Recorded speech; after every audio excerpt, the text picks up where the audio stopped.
भारत सरकार ने उन्हें पद्मश्री दिया है। इसके लिए बहुत बहुत धन्यवाद भारत सरकार, खास करके प्रधानमंत्री श्री नरेंद्र मोदी जी का। मेरा तो मानना है कि कोई भी पुरस्कार हो, चाहे छोटा या बड़ा, वह उनके व्यक्तित्व को के लिए छोटा पड़ जाएगा। मेरा सायन ने कहा कि पुरस्कार कोई भी बहुत छोटा है उनके लिए।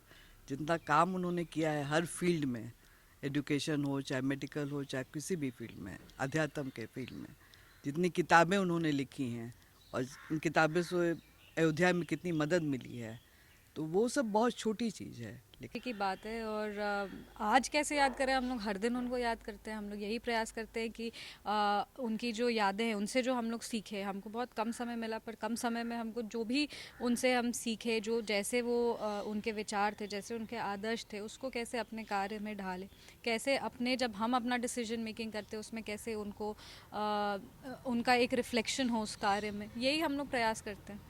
नमस्कार, आप न्यूज फॉर नेशन देख रहे हैं। मैं हूं आपके साथ वंदना। श्रद्धेय आचार्य किशोर कुणाल के बारे में अगर जितनी बातें कही जाए कम पड़ जाएंगे। न्यूज फॉर नेशन उनके बारे में वह तमाम चीज़ों से आपको रूबरू कराया, हर एक छोटी बड़ी खबरों को आप तक पहुंचाने का कोशिश किया। लेकिन आज के परिवार के लिए आज बहुत बड़ा दिन है।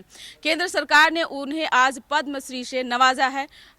उनकी पत्नी अनीता कुणाल हैं, उनके बेटे सायन कुणाल हैं, उनकी बहू शांभवी जो अशोक चौधरी की बेटी हैं और वर्तमान में समस्तीपुर से सांसद है, वह भी हमारे साथ हैं। एक एक करके भारत सरकार ने उन्हें पद्मश्री दिया है। इसके लिए बहुत बहुत धन्यवाद भारत सरकार, खास करके प्रधानमंत्री श्री नरेंद्र मोदी जी का। जैसा आप जानते हैं कि 29 दिसंबर को उनका निधन हुआ और पद्म पुरस्कार की जो प्रक्रिया है वो 15 सितंबर को समाप्त हो जाती है, जितने भी नॉमिनेशंस होते हैं। और प्रक्रिया के विपरीत जाकर, मतलब महज आज 25 तारीख है, 29 को उनका निधन हुआ, यह अवार्ड उनको दिया गया है। इसके लिए नीतीश कुमार जी ने भी जो यहाँ से प्रस्ताव भेजा और प्रधानमंत्री जी ने जिस प्रस्ताव को एक्सेप्ट किया, दोनों धन्यवाद के पात्र हैं। बहुत अच्छा लग रहा है। लेकिन एक सवाल यह भी है आपसे हमारा, एक जिम्मेदार बेटा होने के नाते, क्योंकि अब आपके ऊपर जो जिम्मेदारी दी गई है, मिली है खास तौर पर, उसको तो आपको पूरा ही करना है। और दूसरी बात यह है कि आचार्य किशोर कुणाल एक ऐसे व्यक्ति थे, उनका व्यक्तित्व ऐसा है कि लोग उनको सदियों तक याद करेगा। आपको नहीं लगा कि ये पद्मश्री थोड़ा छोटा हो गया उनके लिए? मेरा तो मानना है कि कोई भी पुरस्कार हो, चाहे छोटा या बड़ा, वह उनके व्यक्तित्व को के लिए छोटा पड़ जाएगा। मेरा तो ये मानना है। और उनके जीवन शैली को, उनके मूल्यों को हम लोग अपने जीवन में कैसे उतारें और उनके दिखाए हुए मार्ग पर कैसे चलें और चल कर कुछ मुकाम हासिल करें, यही सच्ची श्रद्धांजलि होगी।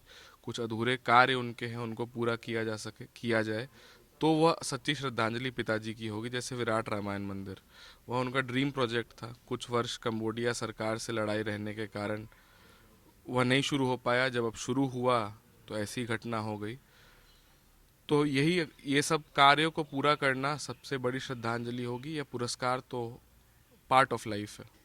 लेकिन उम्मीद आप क्या कर रहे थे कि उन्हें पद्म विभूषण या भारत रत्न भी उन्हें जो है उससे भी सम्मानित किया नहीं, जाए? ऐसा कोई उम्मीद नहीं था ना। जैसे मैंने बताया कि प्रक्रिया 15 सितंबर को समाप्त हो जाती है, तो उम्मीद तो इस बार तो कुछ नहीं था, क्योंकि टाइम कम था।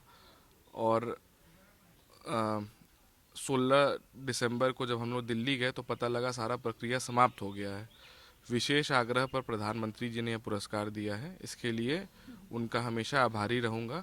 पुरस्कार छोटा हो या बड़ा, कोई भी पुरस्कार उनके कद जितना बड़ा नहीं था, ये मेरा मानना है। सायन ने कहा कि पुरस्कार कोई भी बहुत छोटा है उनके लिए। जितना काम उन्होंने किया है हर फील्ड में, एजुकेशन हो चाहे मेडिकल हो चाहे किसी भी फील्ड में, अध्यात्म के फील्ड में, जितनी किताबें उन्होंने लिखी हैं और इन किताबें से अयोध्या में कितनी मदद मिली है, तो वो सब बहुत छोटी चीज़ है। लेकिन बता रहा है कि समय बहुत कम था और इसमें ये पुरस्कार मिला है, प्रधानमंत्री जी ने एक्सेप्ट किया है, तो यही हम लोगों के लिए अभी खुशी की बात है। आगे हम लोग कोशिश करते रहेंगे कि उनके काम को आगे बढ़ाने की कोशिश करेंगे हम लोग, यही है मंशा। अच्छा, उन्हें भारत रत्न भी मिले ऐसा कुछ आपका रहेगा? नहीं, ऐसा कुछ नहीं रहेगा। अभी तो उनके काम को आगे बढ़ाना ही हम लोग का मकसद रहेगा कि कैसे उनका काम पूरा हो जाए जो उन्होंने ठाना था।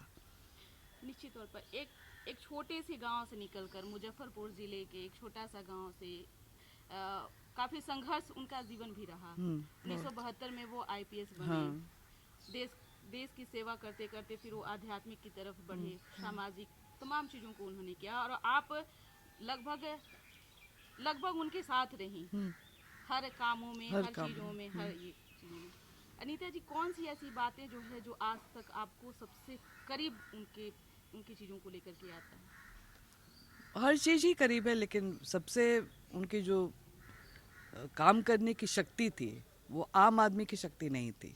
वो बहुत काम करते थे और 12 घंटा नहीं 16 घंटा जितने भी घंटे वो काम कर सकते थे करते थे। सोते बहुत कम थे, बोलते थे कि सोना व्यर्थ करना है अपने समय को, जितना काम हम करेंगे उतना समय जाएगा। समाज को, गरीबों के लिए उन्होंने बहुत किया है। और ये सबसे बड़ी बात है कि जितने भी कैंसर मरीज़ हैं आज कैंसर हॉस्पिटल में, उनको गरीब सारी सेवा मिलती है, मुफ्त में खाना मिलता है, मुफ्त में उनका इलाज होता है। तो ये बहुत बड़ी उपलब्धि है, ऐसा बहुत कम लोग कर पाएंगे। नहीं, बहुत लोग हैं उनके साथ कमेटी में। छोटे से उम्र में ट्रस्ट बनी हुई है महावीर मंदिर की, और ट्रस्ट के लोग जितने लोग हैं वो लोग उसको काम को पूरा करेंगे। सायन भी उसमें रहेंगे, वो सब कोई मिलकर पूरा करेंगे उसको। और जैसा कुणाल साहब बोलते थे कि सब महावीर जी के वजह से पूरा होगा, तो हम भी यही कहेंगे कि सब महावीर जी के वजह से पूरा होगा। निश्चित तौर पे जब वो पटना के हनुमान मंदिर जैसे ही पहुंचते थे तो सबसे पहले वो शिव जी का दर्शन करते थे। सबसे पहले उसके बाद भगवान महावीर का फिर दर्शन करते थे। तो ये उनका बचपन से रहता, बचपन से था उनका। वो शिव जी की पूजा पहले करते थे, उसके बाद भगवान की। बचपन में ही एक संत आए थे उस गांव में जिन्होंने कह दिया था कि ये लड़का आगे चल के बहुत बड़ा बनेगा और अगर या तो बहुत बड़ा बनेगा नहीं तो फिर वो शून्य ही रह जाएगा। ऐसा एक संत ने ऐसा आया था और ऐसा कहा था। उनका कहना था। उनकी माँ भी शिव जी की भक्त हाँ, थी। बहुत बड़ी भक्ति, वो भी बहुत पूजा करती थी। चीज़ ही काफी मतलब वो प्रेरणादायी मानते हैं, है। लेकिन हाँ, फिर भी जिस तरह से वो डिसिप्लिन अपने जीवन में हाँ। और वो लास्ट डे तक हर काम अपना करके गए, पैदल यहाँ से गए हॉस्पिटल, वहाँ ठीक हो गए थे, ऑक्सीजन चढ़ा तो ठीक हो गए, हर कुछ बात किए हम लोग से, सब कुछ। लास्ट उनका वर्ड्स था कि डिसिप्लिन में रहना चाहिए, आदमी को अनुशासन में रहना चाहिए, ये लास्ट बोल के गए हम लोग को। तो ये बातें बहुत गहरी तक हैं, बहुत याद आएंगी और हम लोग कोशिश करेंगे कि इसका पालन करें हम लोग। जैसे वो अनुशासन में रहते थे वैसे ही हम लोग भी रहें और इसका पालन करें। खैर आज सेलिब्रेट करने का दिन है और सबसे पहले तो बहुत खुशी का पल है। बहुत गौरवान्वित महसूस हो रहा है कि भारत सरकार ने हमारे पिताजी को पद्मश्री से नवाजा। उनके कार्य को अगर मतलब दूसरी तरह से देखें तो उनके कार्य को एक श्रद्धांजलि हुई, और अगर उनके कार्य को कोई रिकग्नाइज़ करे, उसको श्रद्धांजलि दे तो अच्छा ही लगेगा, किसको ख़राब लगेगा। तो बहुत खुशी की बात है। और आज कैसे याद करें, हम लोग हर दिन उनको याद करते हैं। हम लोग यही प्रयास करते हैं कि उनकी जो यादें हैं उनसे जो हम लोग सीखे। हमको बहुत कम समय मिला, पर कम समय में हमको जो भी उनसे हम सीखे, जो जैसे वो उनके विचार थे, जैसे उनके आदर्श थे, उसको कैसे अपने कार्य में ढालें, कैसे अपने जब हम अपना डिसीजन मेकिंग करते हैं उसमें कैसे उनको उनका एक रिफ्लेक्शन हो उस कार्य में, यही हम लोग प्रयास करते हैं। निश्चित तौर पे आप में वो सब गुण देखते थे, क्योंकि अक्सर बातें अगर उनसे कोई भी अगर छेड़ता था तो वो मुस्कुराते थे। वो कहते थे कि वो सब पूरा कर लेगी। बस एक ही सवाल का जो उनसे जब पूछा जाता था एक ही लाइन में वो जवाब दे देते थे।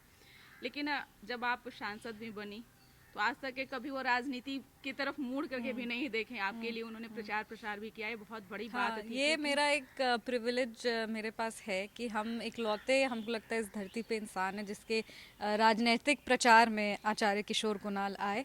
और वो आके एक बात बोले थे कि अगर वो मतलब प्रेस कॉन्फ्रेंस हो रहा था और प्रेस कॉन्फ्रेंस में वो बोले थे कि अगर सायन चुनाव लड़ता तो शायद हम नहीं आते, पर क्योंकि शांभवी चुनाव लड़ रही है इसीलिए हम आ रहे हैं। उनके दिमाग में बहुत अलग अलग तरह का बात चल रहा था, पर ये मेरे लिए बहुत बड़ी बात है। और पूरे पॉलिटिकल कैंपेन में वो एक होता है ना कि एक पिलर की तरह वो हम लोग के साथ खड़े थे। और उस टाइम भी मतलब क्योंकि उनका हेल्थ थोड़ा उतना भी अच्छा नहीं था, मतलब यंग वो बहुत नहीं थे, तो हेल्थ नहीं उतना अच्छा होने के बावजूद वो पूरे दिन फील्ड में रहते थे। हम लोग रात में हम कभी 11 बजे वापस आते थे या 12 बजे वापस आते थे, तब तक वो जगे रहते थे। फिर वो सबसे पूछते थे, हमसे पूछते थे कि आज क्या क्या हुआ बताओ, सायन से पूछते थे क्या क्या हुआ, डैडी मतलब मेरे पापा थे उनसे पूछते थे क्या, सुबह सुबह उठ के सब मतलब ये करना कि कितना वोट कहाँ से आएगा, कितना वोट परसेंटेज शिफ्ट होगा। हमको याद है कि मेरे चाचा आए हुए थे और मेरे चाचा और पापा दोनों बैठ के 2 घंटे 2.5 घंटे एक स्प्रेडशीट बनाए थे कि हम कितने वोट से जीतेंगे। और जब वो शुरू करे थे ये कॉन्वर्सेशन तब हम वहाँ पे थे, लेकिन क्योंकि हमको कैंपेन के लिए निकलना था तो मिड कॉन्वर्सेशन उठ के चले गए। तो हमको पापा फ़ोन किए कि हम सब कैलकुलेट कर लिए हैं, आप 2 लाख वोट से जीतिएगा। हमको अभी भी याद है। तो मतलब वो उस तरीके से कैंपेन में इन्वॉल्व थे। उनका आशीर्वाद हमेशा मेरे साथ रहेगा। और हम बस हम मतलब कोशिश करेंगे कि उनका जितना भी एक्सपेक्टेशन हमसे था, जो भी वो हमसे उम्मीद रखते थे कि नहीं आगे चल के मतलब आशीर्वाद वो पूरा हमको दे के गए। और हमको लगता है कि यही आशीर्वाद हमको और आगे लेके जाएगा। निश्चित तौर पे एक सवाल ये भी है कि वो घर पर भी रहते थे तो ऐसा माना जाता है कि वो डिसिप्लिन में ही रहते थे। अदरवाइज उनसे मतलब नॉर्मली जैसे घर में गार्जियन के साथ में बैठ के बात करते हैं, नॉर्मली वो उसके लिए उनसे परमिशन लेना होता था। नहीं वो मतलब एज अ गार्जियन वो बहुत सपोर्टिव थे, मतलब लेकिन डिसिप्लिन डिसिप्लिन, हाँ मतलब वो डिसिप्लिन में रहते थे। पर सबको ऐसा लगता है कि वो बहुत मतलब स्ट्रिक्ट थे, कोई उनके सामने बात नहीं करता था। ऐसा नहीं था, वो बहुत बात करते थे। अगर उनका मतलब अच्छा मूड हुआ तो वो बहुत लंबा लंबा बात करते थे। हम लोग डिनर, फैमिली डिनर वगैरह पे भी जाते थे तो भी वो बहुत बातचीत करते थे, अपना कहानी सुनाते थे। अगर उनके इंटरेस्ट का टॉपिक हुआ तो पूरा पॉलिटिकल इंटरेस्ट तो उनको था ही, तो वो पूरा उसमें पार्ट कॉन्वर्सेशन में लेते थे। और मेरी बहन लोग बाहर रहती थी तो उन लोग भी आती थी, तो उन लोग से भी कैसा चल रहा है, बहन लोग क्या कर रही है, बाहर पढ़ रही है ठीक से। मेरी बहन का एक बार हमको याद है कुछ पासपोर्ट का इशू हो गया था, तो उसके लिए भी वो चिंतित थे कि कहाँ तक प्रॉब्लम पहुँचा, ठीक हुआ नहीं हुआ। तो ऐसा नहीं है, डिसिप्लिन में बहुत रहते थे। हाँ उनका रूटीन था, वो रूटीन अपना पूरा स्ट्रिक्टली फॉलो करते थे। पर लाइक एनी गार्जियन वो हम लोग मतलब मेरे और सान के लिए तो वो लाइक पेरेंट ही थे ना। तो जैसे बच्चे कोई भी पेरेंट अपने बच्चों के साथ रहते वो हम लोग के साथ वैसे ही थे। निश्चित तौर पे देखा जाए तो राम भक्त हनुमान कहे जाते हैं, लेकिन हनुमान भक्त आचार्य किशोर कुणाल कहे जाते हैं। अगर उनका जिक्र करता है तो सर्वप्रथम उनको यही कहता है हनुमान भक्त आचार्य किशोर कुणाल। अब उन्हें ये पद्मश्री से नवाजा गया है। आप भी एक सरकार का हिस्सा हैं, पार्ट हैं। आपको नहीं लगता कि जो कार्य उन्होंने किया, ये पुरस्कार उनके लिए छोटा पड़ गया? उनको पद्म विभूषण भी मिल सकता था, भारत रत्न की ठीक है अगर तो पद्म विभूषण भी मिल सकता था। नहीं ये तो एक नेवर एंडिंग डिबेट है ना। और फैमिली मेम्बर्स, हम लोग बच्चे हैं, हम लोग तो हमेशा चाहेंगे कि जैसे माँ बाप चाहते हैं कि बच्चों को नंबर 1 ही मिले, तो बच्चे भी चाहते हैं कि नहीं मम्मी पापा को भी नंबर 1 मिले, नंबर 2 या 3 क्यों मिलेगा। आप चाहती हैं कि पर नहीं, हम ये मानते हैं कि कोई भी पुरस्कार देना सरकार का दायित्व है, उसमें हमको इंटरफेयर नहीं करना। जो सरकार को सही लगा सरकार ने वो किया। और इसमें ये कहना कि नहीं ये गलत हुआ ये सही, ये उचित नहीं रहेगा। हम उनकी बहू हैं, हमको वो बेटी जैसा सम्मान दिए हैं और आगे चल के हमको उनके कार्य को पूरा करना है, ये सच्ची श्रद्धांजलि है। पुरस्कार छोटा हो बड़ा हो दैट इज़ नॉट इम्पॉर्टेंट, काम उनका रिकग्निशन उनके काम को मिला है दैट इज़ इम्पॉर्टेंट। और आज बिहार में ये हम लोग नहीं कह रहे, ये बिहार के लोग कह रहे कि नहीं पद्मश्री नहीं, इनको पद्म विभूषण मिलना चाहिए, पद्म भूषण मिलना चाहिए। तो ये हम लोग के लिए बड़ी बात है और हम लोग यही चाहेंगे कि आगे चल के हम लोग उतना कार्य करें कि जो नाम वो कमाए उनका नाम हम लोग आगे लेके चले। हम लोग यही प्रयास करेंगे। पुरस्कार देना नहीं देना तो सरकार का दायित्व है, उसमें कमेंट करने से कुछ तो होने नहीं वाला।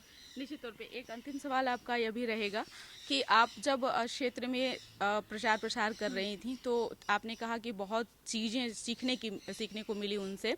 तो आगे आने वाले भविष्य में भी चुनाव अगर लड़ेंगी आप और उसी जोश जुनून के साथ जब आप मैदान में उतरेंगी, या फिर देख लीजिए वर्तमान में भी इसी साल विधानसभा का चुनाव होना है, उनके पद चिन्हों पर चलने का प्रयास करेंगे? बिल्कुल, उनके बहुत प्रोग्रेसिव थे वो अपने थॉट्स में, और सही मायने में जात पात और धर्म से ऊपर उठ के वो काम किए हैं। आज सब लोग बोलते हैं कि हम लोग गरीबों के लिए काम करना चाहते हैं, पर बिना किसी प्रचार के शांति से अगर गरीबों के लिए काम करना कोई किया है तो वो हमारे फादर इन लॉ थे।